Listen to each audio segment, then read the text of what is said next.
구티비 딥페이크 성범죄 두 번째 특별기획 보도, 범죄 예방과 대응의 한계를 짚어봤습니다. 광림교회가 군사적 긴장감이 고조된 최전방 부대를 방문해 한반도의 평화 통일을 염원하는 통일성취 기도회를 개최했습니다. 전북 기독교단에서 지역별 가을 정기노회가 열렸습니다. 인천 연합장로교단 목회자들이 단합과 지역 복음화를 다짐하는 축구대회를 열었습니다. 할로윈데이인 오는 31일 기독 청소년과 청년들을 대상으로 기독 학생대회가 개최됩니다.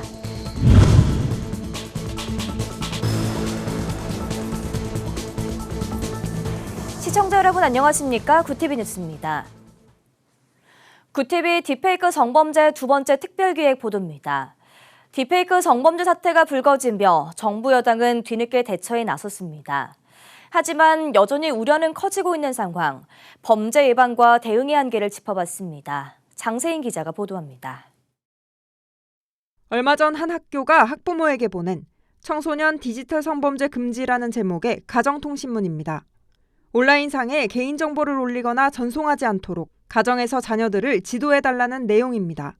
또 다른 학교도 SNS상에서 만난 사람에게 개인정보를 주지 말라는 내용의 가정통신문을 보냈습니다. SNS 계정은 비공개로 전환하라는 당부도 덧붙였습니다. 최근 번진 딥페이크 공포, 그 대응책으로 학교가 전한 이런 당부는 범죄 피해를 피해자 개인의 책임으로 돌리게 만든다는 학부모들의 지적이 나옵니다. 그 성적 대상이 너가 되기 싫으면 그렇게 딱 붙는 옷, 그렇게 노출이 있는 옷 입지 말았어야지 라고 판단을 했다는 것이죠. 여성이 성적 대상이 되지 않을 자유를 가지고 있다는 걸 명시를 하면서 성폭력 처벌법 제14조의 보호법이기 그 피해자의 성적 자유와 함부로 촬영당하지 아니할 자유뿐만 아니라 일선 중고등학교에서 이렇게라도 딥페이크 성범죄 예방에 나선 이후 올해 경찰이 딥페이크 성범죄 피의자 387명을 붙잡았는데 83%가 10대였습니다. 교사들은 학생들의 졸업 앨범에 사진 넣기까지 주저하는 상황에 이르렀습니다. 한국교원단체 총연합회가 교사 3,500여 명을 대상으로 조사한 결과 교사 10명 중 9명이 졸업 앨범에 실린 본인 사진이 딥페이크 성범죄에 도용될까 우려된다고 답했습니다. 졸업 앨범에 사진을 넣는 교원들이 점점 줄고 있다는 응답은 72.5%에 달했습니다. 교육부 조사에 따르면 올해 교사들의 딥페이크 피해 신고만 30여 건에 달했습니다. 교회도 예외는 아닙니다. 최근 한 성폭력센터 상담자는 한 교회의 교역자가 자신의 교회 내 청소년 공동체 안에도 피해자와 가해자가 섞여 있는 것 같은데 대처 방법을 모르겠다며 문의했다고 말했습니다. 왜 다른 사람의 고통을 일으켜 가면서까지 나의 욕망과 쾌락을 만족시켜야 하는가? 나라고 하는 존재가 일시적으로 쾌락을 느끼겠으나 그 다른 타자가 엄청난 고통을 겪음에도 불구하고 과연 자라나는 세대의 성의식이라고 하는 게 건강한 방향으로 이끌어지고 있는 것인가.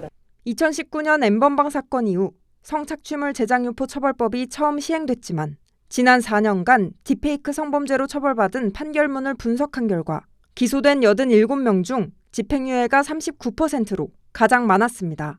정부는 올해 성인권교육과 디지털 성범죄 예방교육 콘텐츠 제작 예산을 전액 삭감한 상태로 뒤늦게 국무조정실 중심으로 부처 협의체 구성에 나섰습니다. 학교와 가정 등 성범죄 예방교육에 앞장서줄 것을 요구하는 목소리가 더욱 커지고 있습니다. 형사사법적 대책의 사각지대에 있어서 사실상 경범죄로 취급받고 있습니다. 지인 능욕이라는 온라인 젠더 폭력은 2016년 소라넷 사태 때부터 문제가 되었고 공론화가 된 일입니다. N번방 때도 2020년에도 사실 N번방 성착취 방뿐만 박사방 이런 방뿐만 아니고 지인 능욕 방도 그때도 계속 존재하고 있었다. 텔레그램 방을 통해 딥페이크 성범죄에 가담한 사람들만 22만 명. 성범죄 예방은 청소년의 성관념 개선이 근본적 해결책입니다. 정부 당국이 청소년 교육 정책에 얼마나 노력을 기울이고 있는지 돌아봐야 할 것입니다. 구티비 뉴스 장세인입니다. 한반도의 평화 통일을 위해 20여 년간 기도회를 이어온 서울 광림교회가 올해도 최전방 부대를 찾아 평화를 염원했습니다. 최근 북한의 도발로 남북의 군사적 긴장감이 고조된 상황인데요. 광림교회 김정성 목사는 한국교회가 남북관계의 중재자 역할을 해야 한다며 성도들의 기도를 촉구했습니다. 권현석 기자가 보도합니다. 6.25 전쟁 당시 최대 격전지 중 하나였던 경기도 파주 적성면의 설마리 추모공원. 이곳에는 유엔군으로 참전한 영국군의 치열한 전투와 희생이 기록돼 있습니다. 참혹한 전쟁의 흔적을 살펴본 성도들은 함께 손을 모으며 이 땅에 전쟁의 비극이 반복되지 않기를 기도했습니다. 우리의 소원은 1999년 시작으로 올해 26회를 맞이한 광림교회의 통일성취기도회. 최근 북한의 도발로 군사적 긴장감이 높아진 최전방 부대를 방문해 한반도의 평화를 위해 기도했습니다. 나라의 통일을 위해서 또 우리 장병들을 위해서 기도하는 시간입니다. 아마 이 땅이 통일될 때까지 이 기도회는 계속될 겁니다. 기도회는 육군, 해군, 공군 등 전후방 6개 부대와 서울 광림교회 성전에서 동시에 진행됐습니다. 1000여 명의 성도들은 한반도의 평화 통일과 북한 선교, 또 군에서 헌신하는 장병들을 위해 간절히 기도했습니다. 복음적 평화 통일을 이루기 위한 성도 여러분들의 간절한 기도는 기독교인들의 영적 사명이라 생각하며 이번 기도회가 그러한 사명을 다음과 동시에 대한민국의 평화와 안보를 위해 앞장서는 저희 장병들에게도 큰 영적 힘이 되리라 생각합니다. 네. 최근 감독회장 선거를 통해 향후 4년간 한국 감리교를 이끌게 된 광림교회 김정성 목사는 통일에 대한 염원마저 사라져가는 이때 한국교회가 중재자 역할을 해야 한다고 강조했습니다. 정부는 정부끼리 긴장관계가 있다 할지라도 교회가 가운데에 서서 중재 역할을 함으로써 평화 통일을 이루는데 한국교회가 좀 힘써야 되지 않겠느냐. 도울 수 있는 길을 좀 모색해야 되고 저 북녘에 있는 동포들을 많이 생각하면서 기도해야 될 때가 아닌가 생각이 됩니다. 최근 남북 관계가 최악으로 치달으면서 한반도의 군사적 긴장감은 더욱 높아지고 있습니다. 통일을 염원하는 한국교회의 뜨거운 기도가 얼어붙은 남북 관계를 녹이는 불씨가 되길 기대해 봅니다. 구TV 뉴스 권현석입니다. 구TV 호남 전북본부에서 보내온 소식입니다. 전북 기독교단에서 지역별 가을 정기도회가 열렸습니다. 대한예수교장로회 고신교단에서는 전북노회가 제57회 정기노회를 열고 신임 임원을 선출했습니다. 왕궁 중부교회에서 열린 정기노회에서는 전주 성도교회 송한성 목사를 신임 회장으로 선출하며 임원 구성을 마무리했습니다. 전주 중부교회에서 열린 통합 제55회 전주노회에서는 완산교회 이상호 장로가 신임 회장으로 추대됐습니다. 전주 서현교에서는 대한예수교장로회 개혁대신교단 전북노회 178회 정기회가 열리며 관련 안건을 논의했습니다.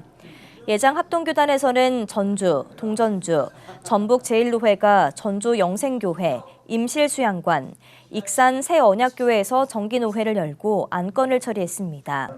이어 전북, 서전주, 남전주, 북전주노회가 동산교회, 덕진교회, 전주 화산교회, 양정교회에서 열리며 회무를 마쳤습니다. 인천 연합장로교단 목회자들이 인천 중구 월미공원에서 축구대회를 열었습니다. 대회 공식 명칭은 인천 연합장로교단 목회자 축구 선교 축제로 축구를 통해 지역 목회자들이 단합하고 인천 지역 복음화를 이루자는 의미를 담았습니다. 이 회제를 맞는 이번 선교 축제에는 합신과 대신, 그레이스 FC와 나눔과 기쁨 등 총 6개 목회자 팀이 참가했습니다. 대회 우승팀에게는 상금 30만 원이 주어졌고 번외 경기로 참가한 크리스찬 국제학교 익스FC에게는 장학금 50만 원이 전달됐습니다. 주최 측은 내년은 아펜젤러와 언더우드 등 외국 선교사 입국 140주년을 맞는 해라며 더욱 알차게 선교 축제를 추진하겠다고 밝혔습니다. 오는 31일 기독 청소년과 청년들을 대상으로 기독 학생대회가 개최됩니다. 학교와 캠퍼스 등에서 사역을 진행 중인 네임리스는 귀신들의 축제인 할로윈 데이인 날 그리스도 중심의 대회인 홀리원 데이를 개최한다고 밝혔습니다. 서울 신일고등학교에서 개최하는 이번 대회는 1000여 명의 학생과 교사가 참가하며 이들은 강북 지역 학교 안에 학생들의 교회가 세워지길 바라며 예배를 드릴 예정입니다. 특히 찬양팀 위클레시아가 예배 찬양을 맡았으며 슈클처치 임팩트 최가나 대표가 설교를 진행할 예정입니다. 한편 기독학생대회는 2019년부터 기독학생들이 모여 예배하며 시작됐고 이후 네임리스 캠프 사역으로까지 확장돼 청소년과 청년 캠퍼스 사역에 앞장서고 있습니다. 기독교 대한성결교회 전 총회장을 지낸 한기채 목사가 서울신학대학교 제24대 이사장으로 선출됐습니다. 서울신대 이사회는 100주년 기념관에서 열린 회의에서 신임 이사장으로 한기채 목사를 선임했습니다. 전 이사장인 백은주 목사의 임기 종료 후 대행 체제를 유지해온 이사회는 이사장 공백 시 지체 없이 선임해야 한다는 규정에 따라 신임 이사 중 한기채 목사를 이사장으로 추대했습니다.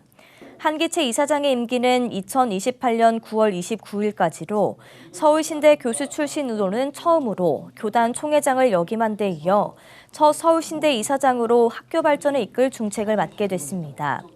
한 목사는 신학대학의 정체성을 지키고 특성화를 통해 여러 분야에서 기독 전문가를 배출할 수 있도록 노력하겠다고 각오를 밝혔습니다. 한기채 목사는 제114차 총회장을 역임했고 1996년부터 2004년까지 서울신대 신학과 교수로 봉직한 후 2004년부터 교단의 모교인 중앙교회 담임 목사로 사역하고 있습니다.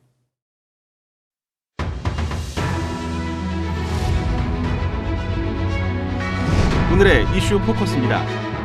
한국인 최초로 노벨문학상의 영예를 아는 소설가 한강의 책이 전국 도서관에서도 큰 관심을 끌고 있습니다. 국립중앙도서관은 전국 공공도서관의 대출 현황을 분석한 결과 이달 10일부터 14일까지 닷새간 한강 작가의 저서를 대출한 사례는 총 11,356건이라고 18일 밝혔습니다. 전국의 공공도서관 1,499곳에 소장된 한강의 작품 20종을 살펴본 결과로 한강 열풍은 지난 10일 노벨문학상 수상자 발표 이후 뜨거워졌습니다. 노벨상 수상이 발표되기 전인 10월 5일부터 9일까지 닷새간 공공도서관에서 한강의 책을 대출한 사례는 총 805건이었지만 10일부터 14일까지는 11,356건으로 1,310.7% 늘었습니다. 수상 전과 비교하면 14배에 달하는 수치입니다. 올해 의정 갈등으로 대형병원 실적이 악화한 것으로 나타났습니다. 국회 보건복지위원회 소속 한지아 국민의힘 의원이 보건복지부로부터 제출받은 자료에 따르면 올해 상반기 서울대병원은 1,628억 원, 서울 아산병원은 216억 원, 세브란스병원은 160억 원, 서울 성모병원은 131억 원 적자가 발생했습니다. 병상 수가 많으면서 전공의 의존도가 높았던 대형 병원들의 타격이 더 크다는 분석도 나왔습니다.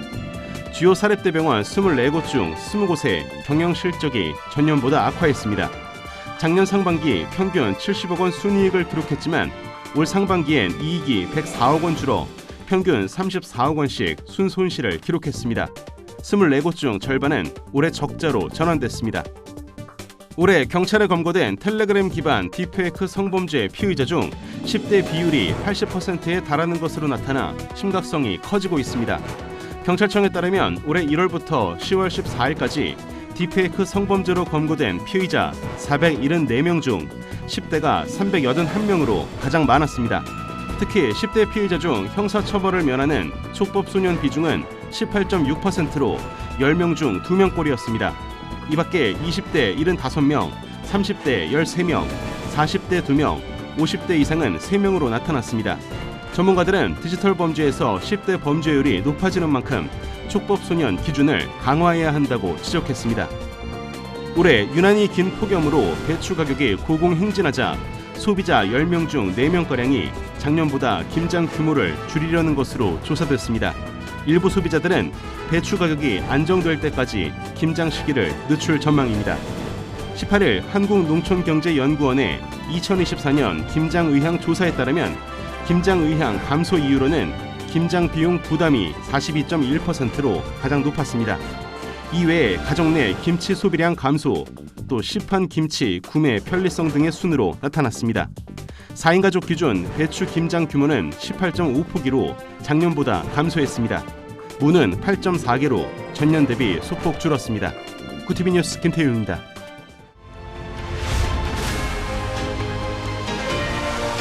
구티비 월드와이드입니다.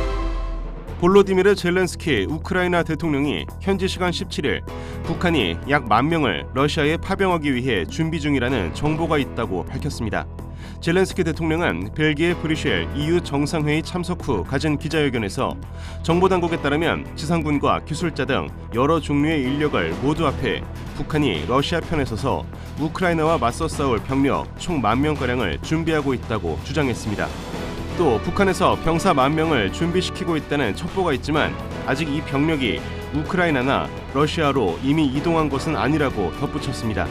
그러면서 병력 이동에 관한 정보가 확보되면 문제를 제기할 것이라고 덧붙였습니다. 독일 베를린 평화의 소녀상에 대한 행정당국의 철거 명령에 소녀상을 설치한 제독 시민단체가 가처분 신청을 냈습니다. 코리아 협의회는 이달 31일까지 소녀상을 철거하라는 베를린 미테구청 명령에 효력을 정지해달라는 가처분을 베를린 행정법원에 청구했다고 밝혔습니다. 코리아 협의회는 신청서에서 임시 예술 작품을 관행에 따라 최장 2년간 허가해왔다는 구청의 주장에 대해 관내 다른 작품에 예외가 적용된 사례가 있다고 반박했습니다. 2020년 9월 설치된 베를린 소녀상의 경우 2년이 지난 뒤 다시 2년간 구청 재량으로 설치를 용인한 상태였습니다. 이는 사실상 허가 연장과 같은 효과가 있는 만큼 관행을 근거로 한 구청의 주장에 일관성이 없으며 2년간 용인했는데 이제 와서 즉시 철거해야 할 이유도 명확하지 않다고 코리아 협의회는 주장했습니다. 유럽중앙은행이 앞으로 금리 인하 속도를 더욱 높일 것이라는 전망이 확산하고 있습니다. 블룸버그 통신은 현지 시간 17일 금리 선물 시장에서 유럽중앙은행이 오는 12월 통화정책 회의에서 0.5%포인트 금리 인하를 의미하는 빅컷을 단행할 가능성이 10%에서 20%로 올랐다고 보도했습니다.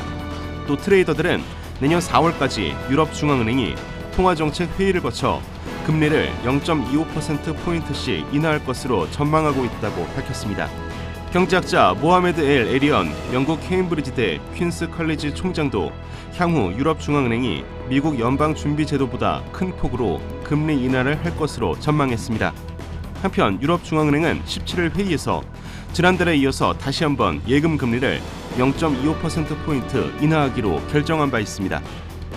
이란이 팔레스타인 무장정파 하마스의 수장 야히야 시너레가 이스라엘에 피살된 데 대해 저항이 거세질 것이라며 강경 대응을 시사했습니다. AFP 통신 등에 따르면 이란 주 UN 대표부는 현지 시간 17일 성명을 통해 시너레를 순교자로 추대하고 저항의 정신이 거세질 것이라며 이같이 밝혔습니다. 그러면서 그는 팔레스타인 해방을 위해 그의 길로 나아갈 청소년과 어린이들에게 귀감이 될 것이라며 순교자는 여전히 살아있고 영감의 원천이 된다. 점령과 침략이 존재하는 한 저항은 지속될 것이라고 강조했습니다. 앞서 이스라엘군은 성명을 통해 군과 정보기관이 1년간 추적한 끝에 16일 남부사령부 소속 군인들이 가자지구 남부에서 하마스 테러 조직 지도자 야히야 시너레를 제거했다고 밝혔습니다. 구티비 뉴스 김태용입니다.